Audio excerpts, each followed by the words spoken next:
the Starfleet life with the USS Dauntless. Are you brave enough to be a Starfleet officer?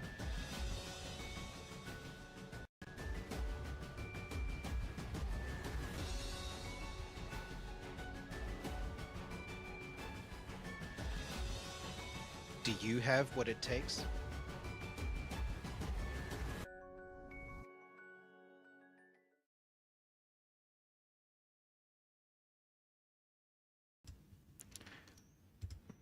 Greetings.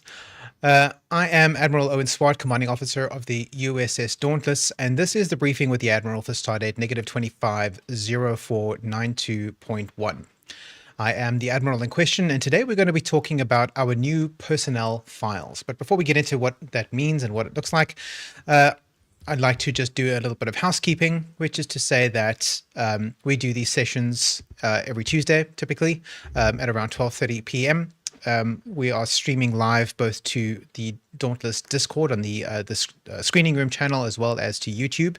If you are an active duty member of the crew, you're welcome to join us here in the screening room channel. You can join the conversation.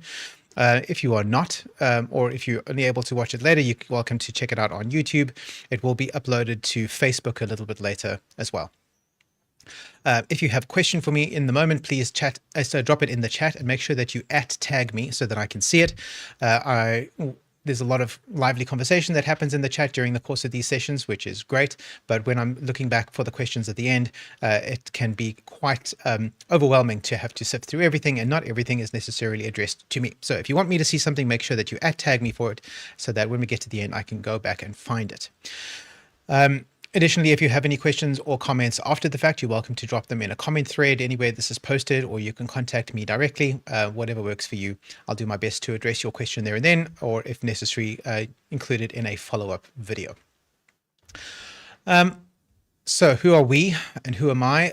The USS Dauntless is a future-focused advocacy and action group that is at its core a Star Trek fan club. We believe that the optimistic vision of the future as envisioned by Gene Roddenberry and depicted in the Star Trek franchise is a worthwhile objective to reach towards, and we do whatever we can in the here and now to help move our world further towards that optimistic ideal in a way of solving all of the problems that we face today: poverty, disease, crime, etc., which in the Star Trek universe have been largely, if not entirely, eliminated on Earth, if not throughout the entire galaxy. So we think that's a worthwhile objective, so we do whatever we can now to take steps in that direction. Dauntless is a chapter of Starfleet, the International Star Trek Fan Association Incorporated, which is the world's largest organized fan club of Star Trek. We're one of the chapters based in Cape Town, South Africa, but we have members in other cities around the world. We are principally an online group where we exist on Discord, but we have meetings in person all the time as well. So that is what we are and who we are and why we're here. But why are we here today? We're going to be talking about, as I mentioned, our new personnel files. What is a personnel file? So as you might notice on the screen behind me there, personnel file is a pretty standard component of any kind of organized structure where there are people involved. It's necessary for the leadership group of that structure to be able to record and maintain information about each member of the group.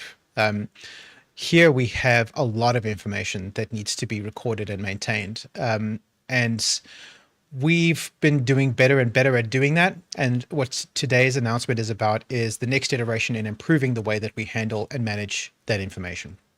So in a lot of organizations, the place where all that information is managed is called a personnel file, which is a single document that has all, or at least a summary of all the relevant information about that individual and their tenure with the organization.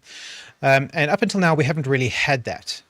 We've had a couple of different things that have, if you added them together and kind of looked at it at a bit of an angle, you could kind of pretend that it was something like a personnel file, but it wasn't very good. So we're going to be replacing all of those old things with the new thing. So first, let's talk about why we're doing this. What is the strategic context of this change?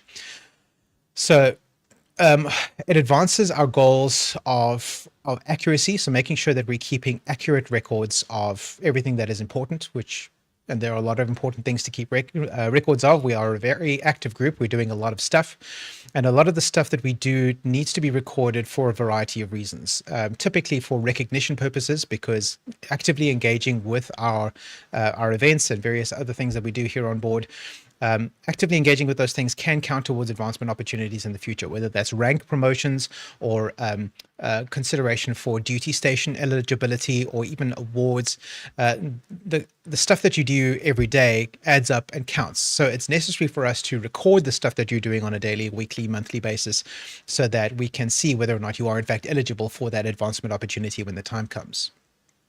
Transparency is also important. It doesn't help if we've got records about you in a place where you can't see them, you being an active duty member of the crew, because you also need to be able to review those records for accuracy and for omissions, and to be able to provide feedback on those records.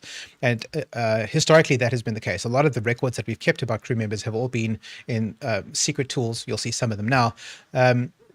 They haven't been secret in order to hide them from you specifically. It's just that everybody's stuff has been kept in one place, and it might not be appropriate for you to see everybody else's stuff. So we've had to hide it from you because we needed to hide everybody else's stuff from you, if you see what I'm saying. Now we've solved that problem with the new platform. So transparency, accuracy, and also reduced admin overhead. It has been a difficulty in my life in particular, but of the whole leadership group of this organization for some time, that just the day-to-day, week-to-week, month-to-month administration of this organization, as modest as it is in size, has become quite a burden in terms of time and energy. And we've been looking at ways to try and streamline those workflows so that it just takes less effort, less time for me, so that I'm able to do it I have to spend less time doing the work, or that I can do it when I'm not at my desk, and various other things like that. Whether it's just simplifying the process, whether it's automating portions of the process, whether it's making it accessible to AI assistants so that they can help me analyze the information and then present me summaries, that kind of thing. So that's part of what we're doing here. So that's part of the strategic context. We've also been moving away from tools that expand our security footprints. We like to have as much of our online features contained within a specific, secure, authenticated environment as possible, specifically Google. We have, for some years now, been using principally Google tools. And whenever we use another tool that's not linked to Google, even if it uses Google authentication, just the fact that it's a separate platform with its own security policies means that it opens us up to personal security exposure to a small extent. It's not a significant risk, but it's a non-zero risk. And it also means that it adds an extra layer of complexity for each member of the crew who then has to interact with that tool. So we have to step outside the Google bubble where all of our stuff lives and go interact with the tool over there, and then come back to the Google bubble. I say Google bubble where everything lives. It's not everything. We use Google, and then Discord, as I mentioned. Discord is separate from Google, but we're trying to keep as much of our stuff within those two bubbles as possible. And one of the tools we've been gradually phasing out over the last few months has been Trello. Trello is essentially a task management application that we've been using for some years now. It's a very powerful application, but for a variety of reasons, we've been throttling back from it. And the last board that we've been using regularly relates to the personnel file, which I'll show you now in a few minutes what the personnel file Trello board looked like. So we want to have a reduced tech stack, so that it doesn't stray outside of that Google bubble, so that we're just not reliant on those third-party tools anymore. And yes, as I mentioned, automation plan is our long-term strategy here. So we want to have all of the relevant information about each of us in a place where we can trigger automations. We can have it potentially automated, have the repository itself automated, so that when we do stuff, it's automatically updated to that repository. And when updates happen in that repository, it triggers automations elsewhere. automation in a place like Trello has been, in theory, easy, but also very expensive, and it just hasn't been a feasible thing for us to do for some time because they cap the number of automations that you can have there. So we've had to hold back on building the stuff that we wanted to build because the Trello platform just wouldn't allow us to do it. But now that it's we're moving those tools into a Google platform, we're free to automate to our heart's content using Google's internal automation tools, specifically the Google Apps script. All right, so what does it look like? Let's look at the old tools. All right, here we go. So there were essentially two old tools that the new tool is going to be replacing. One of which is this, which you will no doubt recognize, and that is the promotion track document. So this is something that every active duty member of the crew has had. Even if you're a reserve, you had or you still have a promotion track doc somewhere. It might be locked down if you're no longer active duty, but it still exists. And we keep these for as long as the SFDPP regulations allow, once crew members are no longer active. And this was a document with a single purpose, which was to allow, as the description alludes to, it allows the crew member to track their eligibility and progress towards their next rank promotion. And that was all it really did. So it has some basic information about the crew member up top here. It tells you what your current rank is, what your the date of your last promotion, so when you received your current rank, and then what your next rank is going to be. And then it lists the requirements for that rank promotion. And then when you've met those requirements, you then get a red commissioned, and then a new page is created with the next rank's requirements down there. Promoted, next rank, and so on.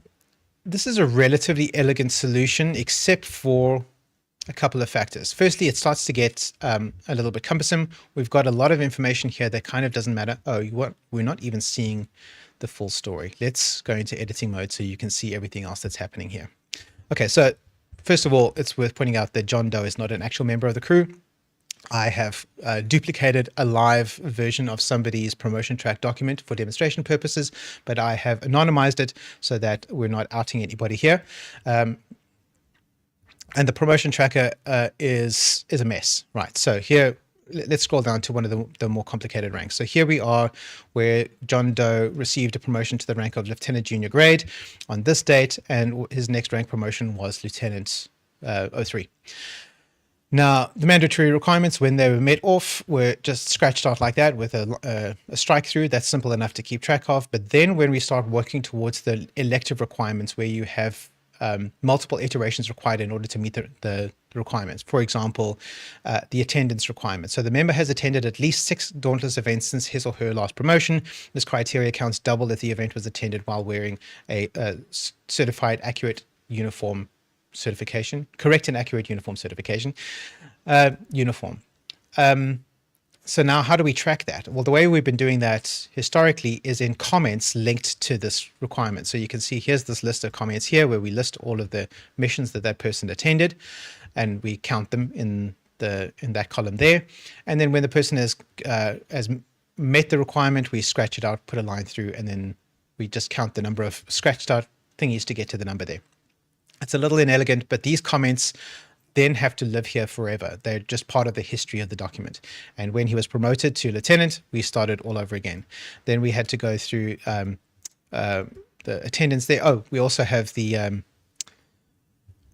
where is it now? Studies. So Starfleet Academy, whenever you complete a course at Starfleet Academy, we would have to list all those qualifications here as well in the same way with these stupid comments, which is not how comments are meant to be used. It's not meant to be a permanent record. It's meant to be a temporary discussion around an aspect of the document that can then be eradicated when that issue has been resolved.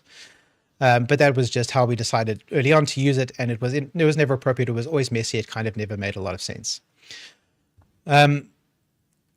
What this didn't provide was a comprehensive record of what the member has actually been engaged in aboard ship. Although there is a list of all the missions, we would stop counting the missions once they had met the requirement. Well, it lists academy courses. Again, we would stop counting once the requirement had been met. And then it was no longer a comprehensive list. It was then sort of incomplete and tainted. So not an optimal way of recording things. And the fact that it only records stuff that are relevant for rank promotions, it doesn't record anything that might be relevant for just general posterity or for awards or any other forms of recognition. It was a very limited tool. Served us for a long time, but it's clearly inadequate. The other tool that we used in combination with this was a Trello board. And I'm going to show you my actual personnel file on the Trello board, and we called it the personnel Trello board. So this was available only to the senior staff of the Dauntless crew. Each member had a card like this. I'm not going to show you anyone else's card because it's full of PII, personally identifying information, but you can see mine. And it would have a profile photo of the member in question up top there, if it was possible, if the person had submitted such a photograph. It would also have these labels, which would be indicative of various aspects of the member's membership or activity or career.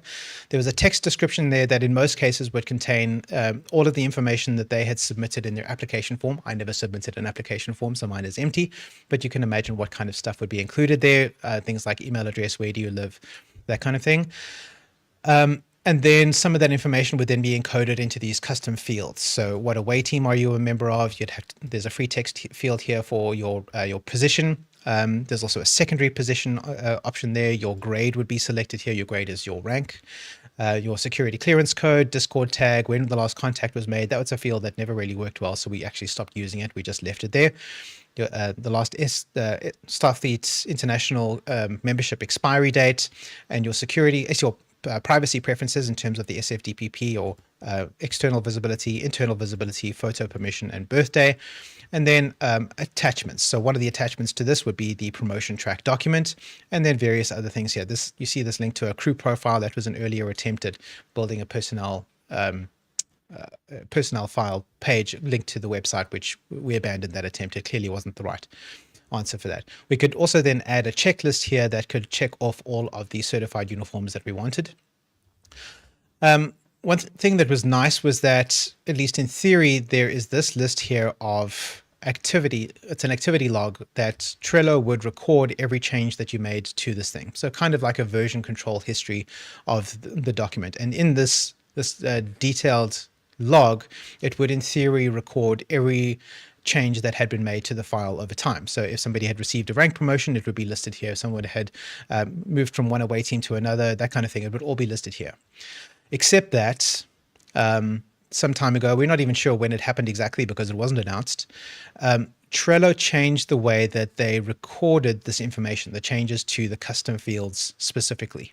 So you can see here's a record where it says, so-and-so, that's me, updated the value for the secondary position custom field on this card. So there's the secondary position custom field, and that was changed. It doesn't say what it was changed to or what it was changed from. Changed. That used to contain the relevant information. It would say that it used to say this, and now it says that. Now it doesn't specify what the old information was. So all of that historical data that was recording our the history that we thought we were logging here thoughtfully in this detail section is lost. We just don't have those records anymore. Some of that information we have elsewhere. For example, when it comes to assignments, standard positions, and duty stations. Every time somebody is assigned to a new position, I send them an email with attention to orders. So all of those emails are still sitting there in my email archive, which is searchable. It's just a very large archive, and there's a lot to go through. So that's going to be some challenge to reconstruct that history because it's just not here anymore, unfortunately. It looks like YouTube might have gotten down, but that's okay. We're going to keep recording. We'll upload it to YouTube later if we need to. Okay. All right, so let's look at what the new tool is going to be. So I would like to present to you the template for the new USS Dauntless personnel file. And this is it. This is what it looks like. It looks a bit funny. Let's zoom out a little bit so that it fits better in this view. There we go. All right, so what this is it's a Google Doc, similar to the old promotion track. But what it does is it exploits the new approach that Google have been taking to how they manage documents, which is no longer as a thing that's going to be printed out and then read on paper. They recognize that nobody uses documents like that anymore. People now use documents as digital entities, and they should be read as such, something more like a website than a printed page. And so the new architecture of how Google Docs are built reflects that reality. And that might be true of other Office packages too. I don't know. I don't use any. I only use Google Docs. But this has happened in Google Docs. So what this allows us to do is that Google Docs are now structured by tabs. Each tab is almost an entirely separate document within that broader document, kind of like how sheets are tabbed in spreadsheets. We now have tabs in documents. So you'll notice that we have 6 different tabs down the side here. The first tab is this one here, where we have, oh, that's nice. We have the basic information about the crew member in question. So the member's name would go here. We'd put a photo of them here if we have a photograph of them. Their security clearance code, if they are an active duty or as a member of Starfleet International in good standing, or have at some point in the past been a Starfleet member in good standing, that their SEC would go there. We would select their current rank from a drop down in this field. This is still a manual operation, but we're hoping to automate this. We would update this rank insignia based on the rank insignia of the rank that has been selected from the drop-down. We can select which department they've been assigned to, again, from a little drop-down tic-tac right there. We can enter in the assignment that they've been granted, so that's either a standard position or a duty station, select their away team from the list, and date of enlistment. So this is the date in which they joined the crew initially. Then underneath that basic information, we have some general information, which is the kind of thing that you might want to know most about the person. So first up, we have their commendations and awards, because that's kind of important. We want to make sure that we're surfacing that should be up front. So whatever commendations or awards the crew member has received should be listed here in point form. Then we have reprimands. Now, we don't want to advertise reprimands too much. When I say advertise, this is obviously not a publicly facing document. This is for internal use only. But we don't want to talk too much about that. However, when we're evaluating suitability or eligibility for awards or promotions or that kind of thing, if there are reprimands here that might interfere with that eligibility, we need to know that right away. So reprimands are on the front page too. And then we have contact information, because that's also the kind of thing we might need to look up very quickly. The only contact information we keep for every crew member is their email address, their Discord username, and city of residence, which is not actually contact information because it's not a residential or postal address. It's just so we know which away team to assign them to. But those are the only contact details we store. We don't keep postal addresses, physical addresses, phone numbers, anything like that, because we don't need any of those contact details. And in terms of the Starfleet data privacy policy, we only keep information that we need. So email and Discord are the only information that we need. So it's the only information we keep. So that's the front page. There's also in the footer here, we have when the file was last updated and the officer in charge. So this is the person who is responsible for keeping this document up to date. So with the old promotion track documents, the person most responsible for updating the document was the crew member themselves, you or me. Whoever his name was at the top of the document here, that was the person who was principally responsible for keeping it up to date. The command staff is the department head of the above that crew member, as well as the command staff, so myself and the XO. We would also be collaborators on this document, and we could also update it if necessary. And we would typically do that to assist the crew members with tracking their promotion track, but the document belonged to the crew member.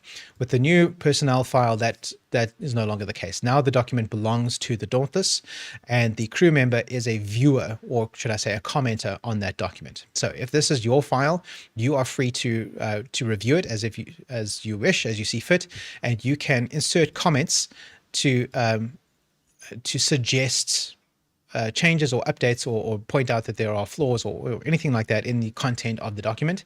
That those changes would then be actioned by either your department head or a member of the command staff, depending on who gets to it first, evaluates the recommended change, and then will implement it or not based on what it is. So officer in charge would typically be your department head, or it would be, if you are a department head, it would be the XO or the CO, depending on who was the person who set that up for you. The next tab is the duty assignments. So this is the job or jobs that you have within Starfleet. So first one, you have your primary assignment. So this is the job that you do on the Dauntless. In my case, it's commanding officer. In your case, it might be science technician or engineering specialist or security guard or whatever it might be. And then the date to which you were appointed at that position. You also then potentially have the option of holding a secondary position. This is only really relevant to duty station holders. If you are a duty station holder and you feel like you have capacity for a second duty station, you have that option and you can hold both at the same time, in which case the secondary role would be listed there. Then we have the regional role. So if you, in addition to service aboard the Dauntless, hold and manage a position at the regional level. So for Region 8, you serve in the regional staff, or you're assistant to the Assistant Surgeon General of Region 8 or something like that. If you hold a position at a regional level, you want to make sure that we are aware of that so that we can update that and put that here. And you can, again, hold multiple regional roles. We'll just list them all in that same block. Auxiliary. So if you serve in a Starfleet auxiliary like the Starfleet Marine Corps or the Starfleet Engineering Corps or Starfleet Diplomatic Corps, Medical Sciences, whatever, if you have any named or titled role in one of those auxiliaries, we would want to list that here. And then if you have any generic Starfleet role, so within typically within departments of executive committee members. So if you are a junior yeoman in Starfleet operations, or perhaps you are the chief of computer operations or something like that at a Starfleet level, we want to know what that position is too. Then we list the key responsibilities. So these are the things that you are responsible for doing at the moment. So we'll list it out by your various different positions and what the duties are associated with the positions that you hold, as well as any ongoing projects that you might be involved in. So that could be a project that you are responsible for, or you're helping out somebody else's project, something that isn't included in one of your positions. So it's work that you're doing, but it's not an assignment. It's not a position that you hold. And then we want to keep a history of your previous assignments. And this is something that we haven't done very well at all up until now. So we know what your current position or positions are, but what have you held before? What positions have you worked in the past? We're basically building out a CV of the things that you've done in your history, in your Starfleet career. We need to know what installation it was. So was it the Dauntless, the Region 8? Was it Starfleet Marine Corps? What role was it that you served? And what dates did you serve that role for? And maybe it's the same role, but the name changed or something like that. That's fine. We'll just list all of those different iterations as needed. So that is the Duty Assignments tab. The next tab is the Promotion Track. This looks obviously very much like the old Promotion Track document. It's just simplified somewhat because it only has the relevant information that you need to know right now. So for one thing, we no longer will be keeping a history of all of the requirements that you met for your previous rank promotions. Although we will be keeping the data of the stuff that you did in the past, we're not going to be recording which mission specifically counted towards that mission, towards that rank promotion, and which ones did not. So we're going to be disassociating that by dumping that history every time, and we're only going to be keeping the current rank promotion requirements listed here. So again, we've got this drop down where we can select the next rank that you are going to be eligible for, and we'll list the requirements here, and we can track them here. We're going to be tracking them slightly differently. Instead of using the stupid comments system that we've had before, I'll show you in a moment what it looks like. I'll show you a live version of this once we've gone through the template. Then we've got the Training and Certifications tab. As the name suggests, this is your Academy history. So all of the courses that you have completed through Starfleet Academy, courses that you are busy working on now, and then certifications that you've received. So if you look at your Academy history in the Starfleet database, you'll notice that under awards is typically where it is. They'll have a list of certifications that you've received. Although the Starfleet database clumps those together, we're going to split those out. So like, for example, the Bridge Officer Certification Program is a certificate that you can receive for hitting certain course thresholds, minimum thresholds. You need to have completed a certain number of courses, and once you've done that, then you can apply for the Bridge Officer Certification. That certification, although it's listed as an award, because it's not called an award, we don't call it an award. We would call it a certification. So we would put it here on this tab, not under awards. There are Academy awards in addition to that, and we would just split those out for our record keeping purposes. And that's in the Starfleet Educational Services section here. We also have a section for non-Starfleet institutions. So any kind of certification or exam or course that you've completed elsewhere in your life, you can list that here. Let's say you are a level 1 or a level 3, lifeguard on the beach. and you need to have a certification for that, you can list that here. Or maybe you are a snake handler, you can list that here. Or maybe you've got a master's degree in English literature, you can list that here as well under your certifications or completed courses. This gives us a picture of what qualifications you have in addition to your Starfleet qualifications. It's just nice to have that information. Then we get to the activity log tab, and this is probably, for most of us, going to be by far the longest tab. So this is where we're going to be keeping track of every mission that you've attended, every mission that you've commanded, and every challenge you've participated in, and every hour of public service that you logged. So every month we are all submitting those things in our crew reports at the end of the month to our department head, so that all of that stuff is recorded. We will then be transposing that information from your crew reports here onto this page. So we have a comprehensive list, or as comprehensive as possible, a list of the missions that you've attended throughout your entire Starfleet history, all the missions that you've commanded, again, throughout your entire career, what challenges you've participated in. So that's linguistics challenge, fitness challenge, combat training, reading challenge, and then what hours of public service you have logged towards our public service. So all of that stuff is going to be logged here.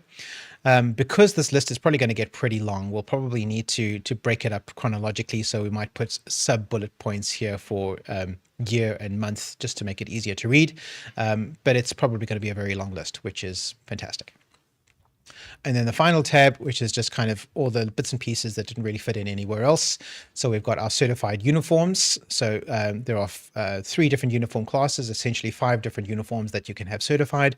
And it will be listed here when you receive the certification for your uniform. And then if there were any notes to go with that we received from the quartermaster. So we'll list your certified uniforms there. Any personal goals that you might have for your Starfleet career, we can list those here. So you want to have noted for the record that you're working towards a specific thing. Perhaps you would like to someday achieve a particular duty station on board. Perhaps you want to be the executive officer, or maybe you want to become regional coordinator or Starfleet a commander Starfleet someday. That's something that we can list here, and we can collaborate with you. When I say we, I mean the leadership team of the Dauntless. We can collaborate with you on developing your profile such that you become a meaningful objective for you in the future. And then areas for improvement. So each of us know where we are weakest in our Starfleet career, in our presentation and in our the way that we show up for our Starfleet duties. And so it may be helpful to articulate what those weaknesses are so that we can hold ourselves accountable for improving those things, for working on them and building towards self-improvement, mission readiness. Then we have our privacy preferences area here. So these are the ones you would have filled in on your application form to begin with. You can also update them at any time. We have a privacy preferences change form somewhere. I'll link it somewhere. And it's just those same options that were on the old personnel file. So your external visibility, internal visibility, photo permission, birthday permission. If you have decided to make your birthday visible to the crew, then we'll include your birthday there. And then any additional notes. So anything else that might be relevant to keep for the record, any useful information that don't fit into any of the other fields can be stored here in the additional notes section. So that is the blank template of the new personnel file. So let me show you a live one. So I've prepared my own. And here it is. This is what my personnel file looks like. Why is it? It's being a bit weird. Okay. Oh, it's just because it's zoomed out. There we go. Let's take it down to 90%. There we go. All right. So here you can see my security clearance code. You can see my rank there is Admiral 11. There's my rank insignia, command department, assignment is commanding officer. I'm on TOW team, and that is the day that I enlisted. The day that I enlisted is actually a little bit complicated because Starfleet International was not the first Starfleet style Star Trek fan club that I joined. I was a founding member of a group called Starfleet African Flotilla. So this was back in the late 90s when it was very difficult for us in South Africa to join an international organization that had a membership fee. Trying to make an international payment at that time was quite difficult, and you needed to have financial resources that us, those of us who were the founding members of that group, simply didn't have. So what we did instead was we looked at SFI's founding documents, their membership handbook, and that kind of thing, and we built our own independent organization inspired by Starfleet International, with the intention that we would keep it running until such time as things changed and we were able to transition over to SFI. So we did. So Starfleet African Flotilla had a couple of chapters. I was the original commanding officer of the USS Nkosi, which was the Johannesburg-based chapter. But when we were able to then effectively make payments internationally, PayPal became available here to make payments through, then we were able to disband the USS Nkosi and transfer it over to SFI. There was an overlap period of about 6 months where we were busy spinning up the new the ability to transfer across, and we were sort of gradually sunsetting the Nkosi. That happened in about 2004, 2003, somewhere around there. All right, so I originally enlisted in Starfleet International Flotilla on that date, on the 14th of January, 1999. And I consider that the beginning of my Starfleet career, even though technically I wasn't yet a member of Starfleet International. And then we get to commendations and awards. So my USS Dauntless awards, I've never been given a USS Dauntless award. We don't do a lot of awards here on the Dauntless. And since I've been the commanding officer for most of our existence as a chapter, I have been the one who has issued awards and commendations and things like that on behalf of the Dauntless. And it's my policy to not grant myself awards. So whenever we're given awards and I was the logical recipient of that award, I would just not give it. So never received a Dauntless award, which looks a bit weird, but it's fine. Then we got the regional awards. I've received a few of those, even though, again, I am the regional coordinator and I am technically the issuer of those awards. We do have a more formal and structured awards process at the regional level, where it's pretty objective whether or not you qualify for the award. So when we had a regional awards director a few years back, she simply just added my name to the list because it was correct. So although I wasn't all that comfortable with approving awards for myself, it was fine. At least I wasn't nominating myself. It didn't feel that weird. I also received a few Starfleet awards over the years, including this one, which technically wasn't for me. It was given to the USS Dauntless, which was the Starfleet Web Awards in 2005, and we received the Award of Excellence, which was presented to the Shuttle Dauntless. We weren't yet commissioned, but I was the person who built the website, so everybody kind of agreed that it belonged to me. I also have received a few Marine awards, which are pretty straightforward awards, nothing particularly special there. I've earned a couple of Academy awards, basically just Boothby awards. And of course, the certifications, the bridge officer certifications, we store elsewhere in the document, so they're not listed here. And then my Starfleet Medical Bronze Service Award is there as well. Reprimands, I've never received any reprimands, and my contact information is as you see it. It was last updated today. I added a couple of details this morning, and I am the officer in charge of this officer, who is myself. We look at my duty assignments history. So currently I hold only 2 positions, and that is the commanding officer of the USS Dauntless. I was appointed to that position on the 1st of February 2007. On the very same day, I took over as the acting regional coordinator in those days, but I've held that position continuously ever since then. And I'm now called the regional coordinator. It's the same position. I don't currently hold a secondary position. I don't serve in any auxiliaries, and I don't serve in any Starfleet departments. It's only those 2, and those are sufficient to keep me busy. And here's a list of all my key responsibilities. So these are the responsibilities I have as commanding officer, but also as commanding officer, I'm responsible for ensuring that all of the other duties on board take place. So if we have vacancies in any of the other duty stations, which you know that we have quite a few, I then have to take on all of those duties as well. And here those all are. So these are the things that I have to do for the Dauntless. Then we have my duties as regional coordinator for Region 8. There's a few items listed there. And then my ongoing projects, which I haven't expanded on in any detail in this document yet, and that's the daily devotionals. There's a video about that, and then the briefing with the Admiral series, which is what you're watching now. What I will be doing is going through and just adding some detail to this document there. That's an important point that's worth mentioning. Although these documents are intended to be a single point of truth, where all of the relevant information that we need and we store about an individual crew member is in one place, a lot of this historical data I mentioned has been lost or is difficult to find, and it's going to take us some time to be able to reconstruct a lot of those historical timelines and put them all in here.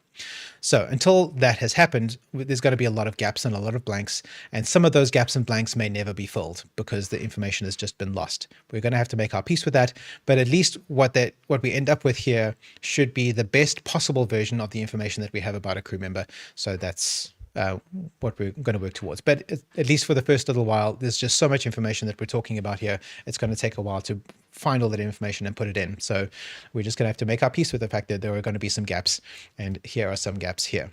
We've got our history of previous assignments. So before I was CEO, I was the executive officer. I'm still looking to see if I can find the dates for when that happened. Before I was XO, I was the second officer of the Dauntless. And before that, I was the chief science officer. Before I served on the Dauntless, I served on the USS Malvern as command attaché. And before the Malvern, there we have the USS Nkosi, where I was the commanding officer from the date of our launch to the date that we decommissioned. I'm going to have to see if I have an archive somewhere to see when that happened. Then we have my promotion track document. Now, when you reach an admiral, there is only one way to go any higher. There's only one rank higher than admiral, and that is fleet admiral. And the only way you can get that is by being elected to the position of commander Starfleet, which is not in my career goals. I have no aspiration to be the commander Starfleet, so this will remain forever out of reach. But strictly speaking, if I wanted promotion, this is how I'd have to go about it. I'd have to be promoted to the position elected to the position of Commander Starfleet, and I'd have to hold that position for 6 months, at which point that rank would then be mine for life. But no, please, no, not doing that. Then training and certifications. This is all of my completed courses in Starfleet Academy. So there's just a few there. It might be worth, for your own frame of reference, splitting these out by college or by institution within Starfleet Academy. I don't feel like I need to do that. I'm quite satisfied to just use the course code over here if I need to find out if I have one, but perhaps it could be alphabetized or something like that. If you have suggestions or requests for customizing your own personnel file in that way, so making the information a little bit easier to read or to digest, then please feel free to make those suggestions to your department head, and all our department heads are male at the moment. He can assist you with doing that. Pending courses. I don't currently have any pending courses. And then here we have my certifications. So these are the bridge officer certifications. I have all of them, and they're listed here instead of under awards.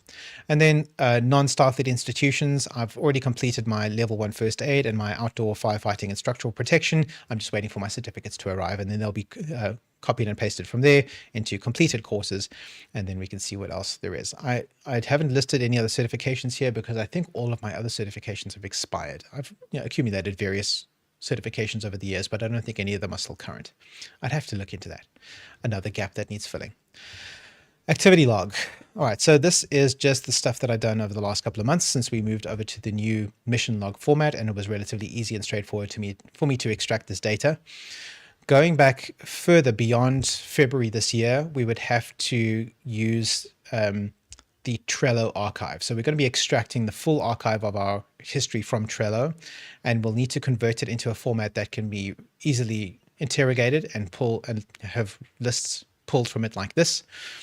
And then it'll be converted into here. Going back in the years before Trello is going to be tricky, because before Trello, we didn't have a comprehensive mission logging modality. We just didn't have a place where this all happened. Sometimes it happened in Slack, sometimes it was in Calendar, sometimes we just didn't keep a record of who attended.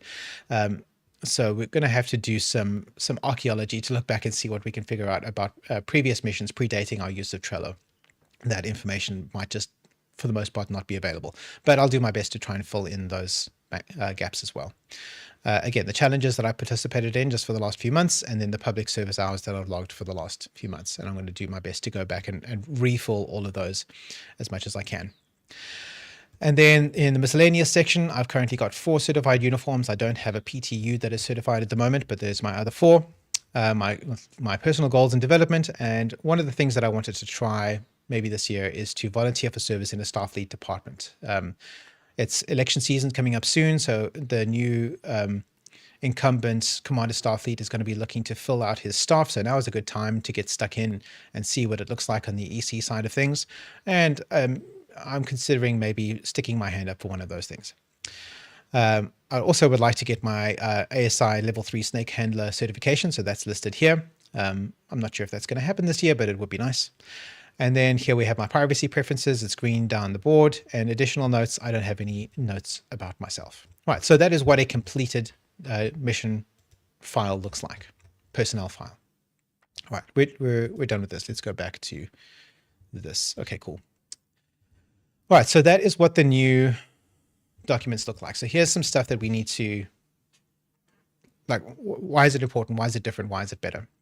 So first of all, the new Google Docs tab structure, which treats documents as digital entities instead of as printed documents, makes our way of managing information, it's a quantum leap in how we're able to do this.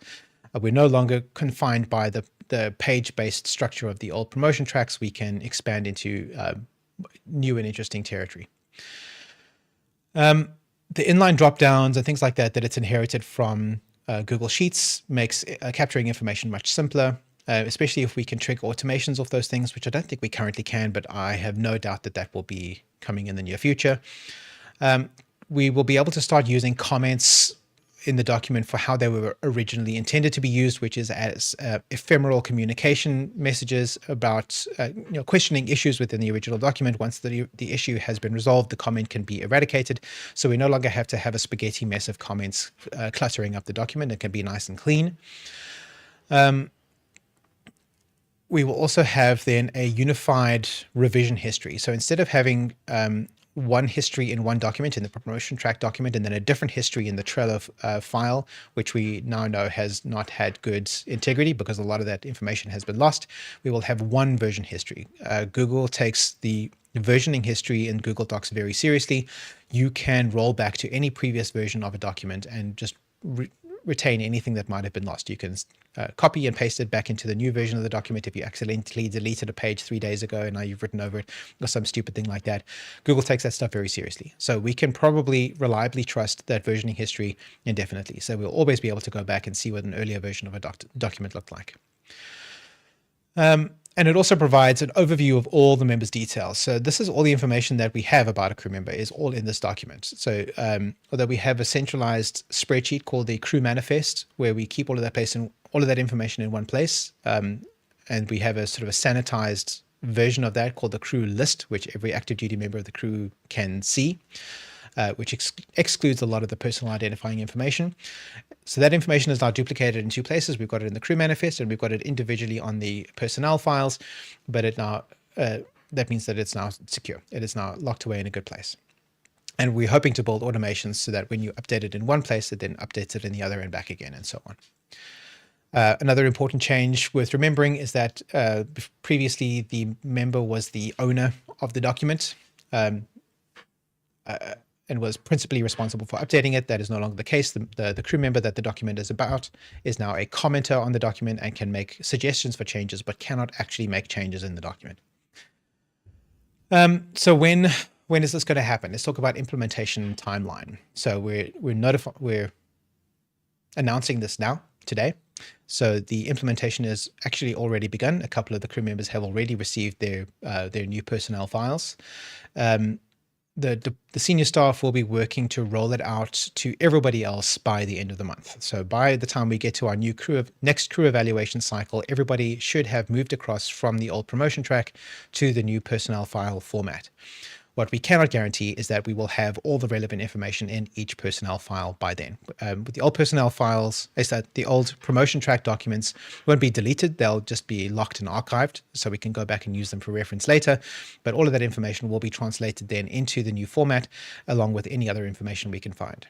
And finding that new information as well as historical information is probably going to be a long-term project. We're going to need to work on for months, most likely, to try and conduct some archaeology on our digital records to extract whatever information we can so that it can be imported into those documents. But you as a crew member can also assist with that. So as I mentioned, I have a theoretically comprehensive list of all the assignments to all the positions in the history of the Dauntless and Site Command in my Gmail inbox. But that is a lot of emails for me to sift through. And even with my AI assistant, we're going to miss stuff. Whereas you in your personal Gmail archive probably have fewer emails with the subject matter attention to orders in them. So if you do a search on the subject line attention to orders, you will hopefully only arrive at anywhere between 1 and 5 different emails. So you can construct a timeline more easily than I can with my hundreds of emails with that subject line. So if you have that information in your personal records, please make that available so that we can update your personnel file when the time comes. Right. So what else can you do as the crew member when you receive your new personnel file? So you'll be receiving it in the next couple of weeks. Where are we? We're past halfway through the month of May, and it shouldn't take longer than a couple more weeks. No, by the end of the month, we'll have it. By the end of the month, everyone will have their new file. Make sure that you've taken a look at it to see that all the information in there is correct, and check to see if you have any obvious omissions that you happen to already know off the top of your head are missing. What you should then do is make sure that you save that document in your Google Drive in a folder where you can find it easily. So you should already have a folder for your Starfleet materials, for your Starfleet career stuff. So save the document there so that you can find it more easily. And then I would recommend configuring notifications. Let me go back to this for a moment. You can configure notifications by, can you do it here? I'm not sure you can. You might need to have editing access. Never mind. Don't worry about the notifications. We'll figure that out. What I was going to suggest is configure notifications so that when the document is changed, you receive an email notification as to the change, but that might not be possible with the current security setup. We'll have to check that one and get back to you. And then we suggest that you review the document regularly. So once a month, when you're about to fill in your crew evaluation, your crew report and submit it to your department head, pull up your personal file and see if there's anything there that looks weird, looks out of place, looks like it's missing, and submit suggestions for updates or modifications. You can even include the suggestions in your crew report if you like. Maybe duplicate it. Drop it as a comment in the document as well as in your crew report so that we can make sure that the relevant person sees it. Who do you go to if you have questions or you have suggestions or anything like that? The first person to go to, as always, is your department head, whoever your direct superior is. Go to your department head with your questions and suggestions, and we can discuss what needs to happen. If your department head doesn't know the answer, then they will refer you to the command staff, myself or the executive officer, and we can go through it from there. And any suggestions or comments or questions you might have, we can review it and deal with it in that space there. So one more thing.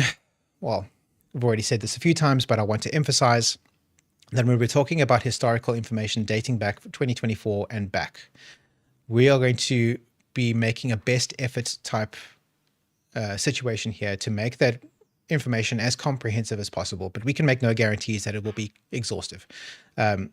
We will be doing our best to find the information that is relevant to your career history.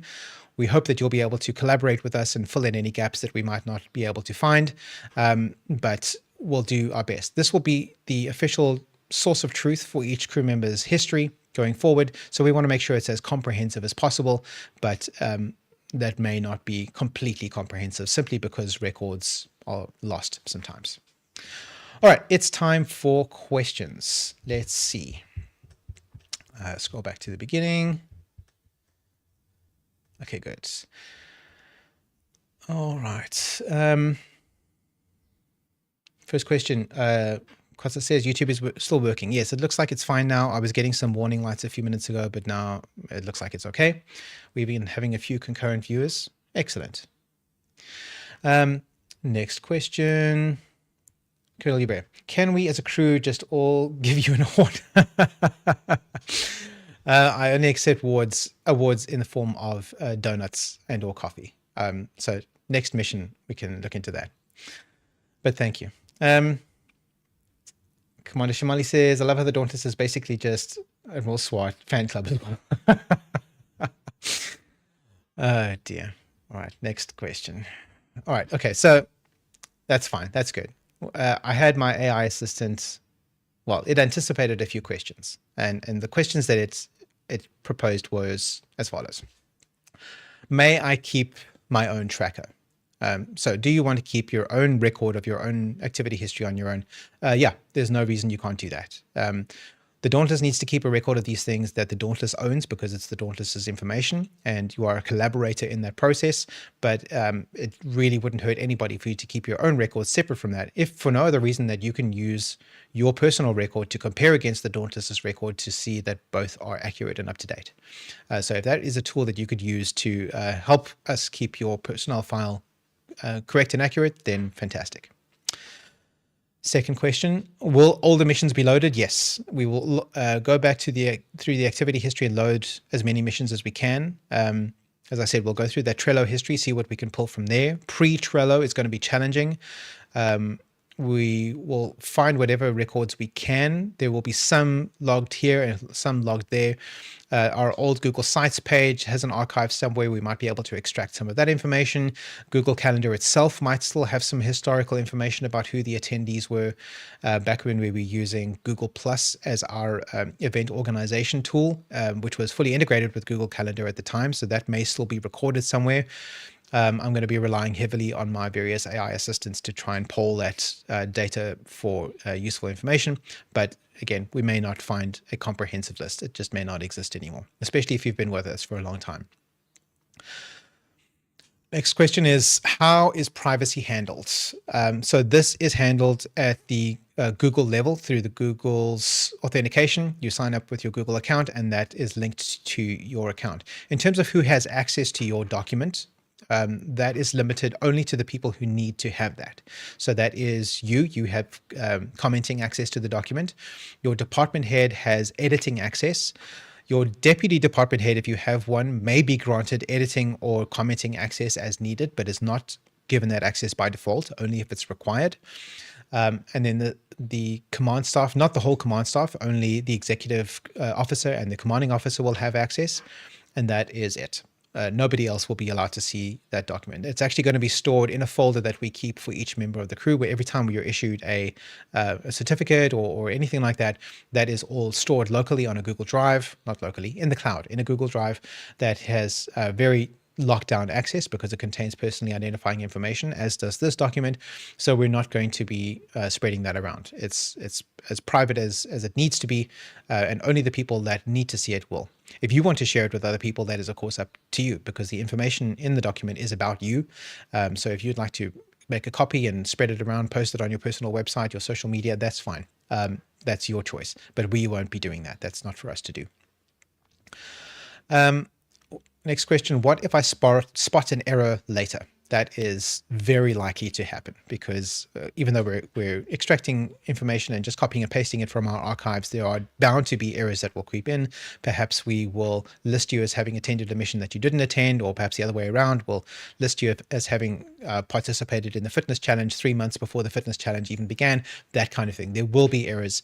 So please be vigilant and try to spot those errors. If you find one, just flag it on the document itself, post a comment, and in the comments specify what the error is. It wouldn't hurt to duplicate that by dropping an instant message to your department head so that they know that it's there. Google should notify the owner of the document when there is a comment made, but just in case they miss that notification in the moment, it wouldn't hurt to drop them a separate message as well. All right, so I think that is all we needed to cover for today. So thank you everybody for joining us here. We will see you again for the next one. I'd just like to close by saying that these records don't just track our service, they chronicle our journey into the future. Let's fill them with deeds worthy of the Dauntless name. Thank you everybody. You are dismissed. Swart out.